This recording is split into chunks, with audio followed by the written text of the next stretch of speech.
Hello everyone, how are you? Today we are going to start our next topic is from chapter number 4 laws of motion, which is apparent weight of a person in a lift.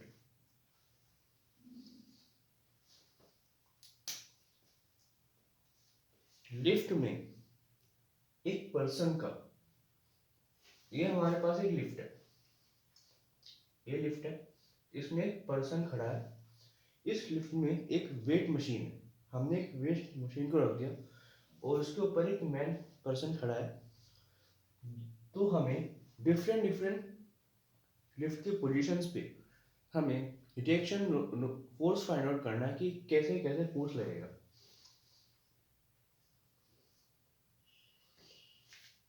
So consider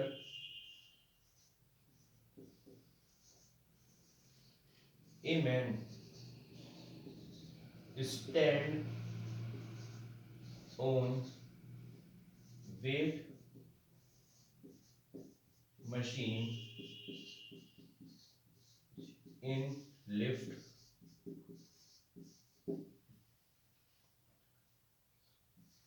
weight of person is mg। ये wait है। अब पहला case आता है,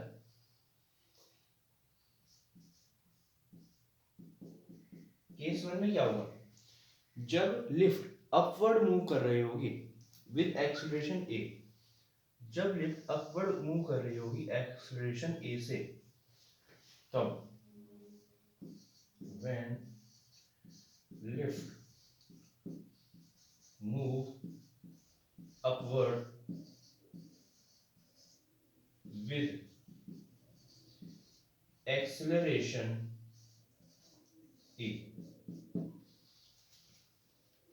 इस person का जो wait है वो डाउनवर्ड होगा और जब ये अपवर्ड मूव करेगी तो जो इसका रिएक्शन है वो अपवर्ड है, तो ये रिएक्शन के अगेन जाएगा, तो ये जो रिएक्शन होगा वो वेट से बड़ा होगा।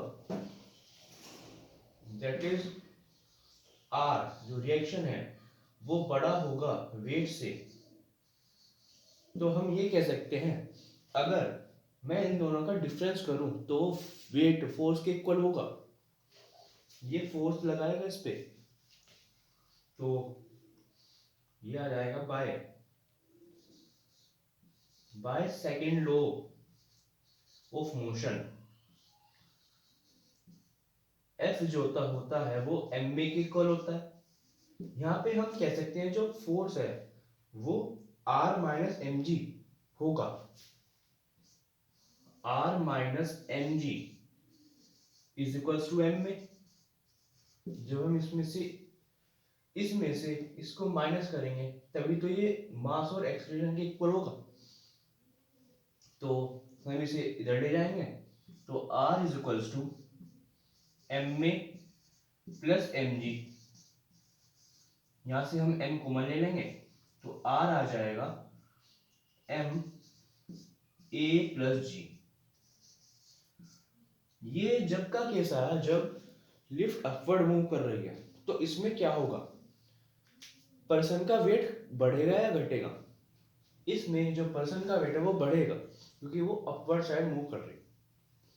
तो ये पहला केस था, आप नोट कर लीजिए। अब देखते हैं next case.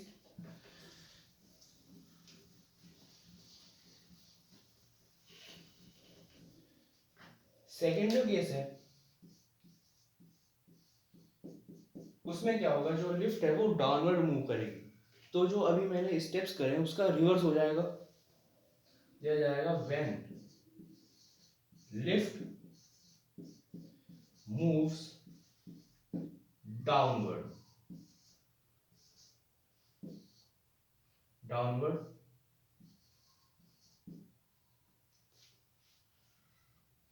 so the acceleration is with acceleration e। जब ये डाउनवर्ड मूव कर रही होगी तो क्या होगा, अब ये जब डाउनवर्ड मूव कर रही है तो इस बार mg ग्रेटर होगा क्योंकि वेट के डायरेक्शन में जा रहा है जाइए, तो ये हो जाएगा mg is greater than r, हो जाएगा। अब इन दोनों का जो डिफरेंस है वो फोर्स के इक्वल होगा by second law F is equals to M A, यहाँ पे mg minus r is equals to M A के इक्वल होगा। अब ये r इधर चले जाएगा, ये एम ए इधर आ जाएगा, तो हम इसे ऐसे लिख सकते हैं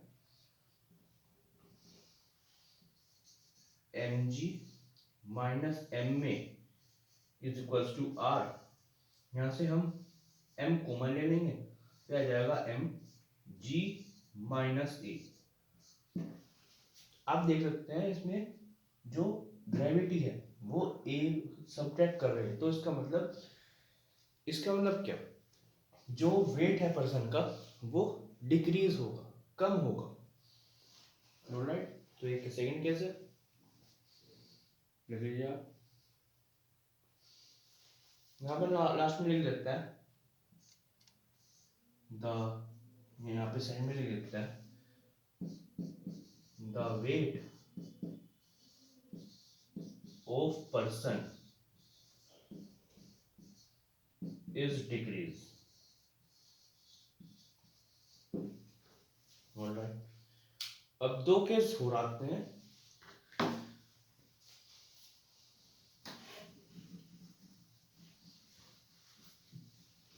केस थर्ड आता है when lift at its rest and moving with a uniform velocity. Case third, when lift is at rest or moving with uniform velocity। तो इसमें क्या होगा, जो हमारे दो ये फॉर्मूले आएंगे, R is equals to M a plus g और R is equals to m g minus a. यहाँ पे क्या होगा, जो एक्सलेशन है वो जीरो हो जाएगा, क्योंकि अभी रेस्ट पे है, यूनिफॉर्म वेलोसिटी के है। तो जो ये यूनिफॉर्म वेलोसिटी है ये ग्रेविटेशनल फोर्स के इक्वल होगी।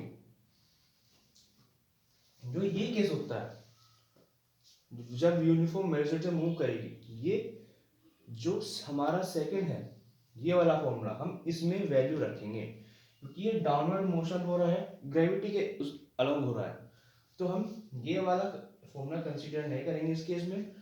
हम इसमें r is equals to m, हम यहाँ पे a की जगह 0 पुट करेंगे, तो ये आ जाएगा that is a equal to 0, तो g माइनस 0, तो r जो हो जाएगा, जो रिएक्शन है वो वेट के इक्वल होगा इसमें। ये थर्ड केस है हमारा, मतलब इसमें जो वेट है वो जो एक्चुअल वेट है पर्सन का वो ही आएगा। ये भी नोट कर लीजिए, ये हमने इसीलिए कंसिडर नहीं करा क्योंकि ये अपवर्ड मोशन के लिए है और ये फॉर्मूला डाउनवर्ड मोशन के लिए। अब एक फोर्थ केस आता है लास्ट,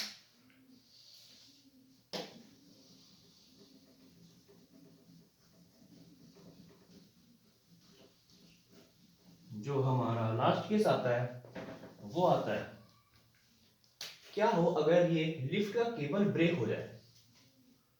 अगर लिफ्ट का केबल ब्रेक हो जाता है तो क्या होगा, ये लिफ्ट डाउनवर्ड नीचे की तरफ मूव करेगी, एक्सलेशन हाई हो जाएगा और ये ग्रेविटेशन फोर्स के इक्वल हो जाएगा, मतलब जो g है वो 0 हो जाएगा। तो केस फोर्थ आता है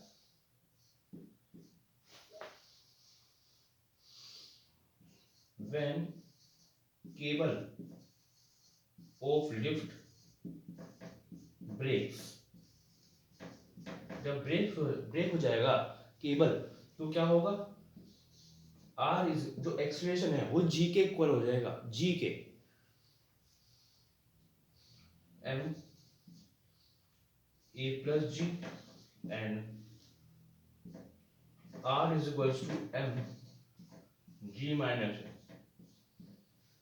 इसमें क्या होगा, हम g को 0 पुट करेंगे, r is equals to m a plus 0, r is equals to m g minus 0। हम यहाँ पे वेट n को भी 0 पुट करेंगे क्योंकि वेट 0 हो जाएगा, नेग्लिजिबल वेट होगा। तो जब हम इसे भी 0 पुट कर देंगे तो जो रिएक्शन है वो 0 हो जाएगी दोनों ही केस में। वैसे इस केस में सिर्फ ये वाला एक्सप्रेशन चल सकता है, ये मैंने इसलिए कर दिया ताकि आपको दोनों फॉर्मूले से समझ आ जाए कि किस तरीके से अगर इसमें भी रखेंगे तो क्या होगा, इसमें रखेंगे तो क्या होगा। तो ये हमारा कंप्लीट होता है, आप इसे नोट कर लीजिए। ये है apparent weight of a person in lift. काफी पूछा जाता है एग्जाम में, इसकी काफी प्रैक्टिस करिएगा। So thank you everyone.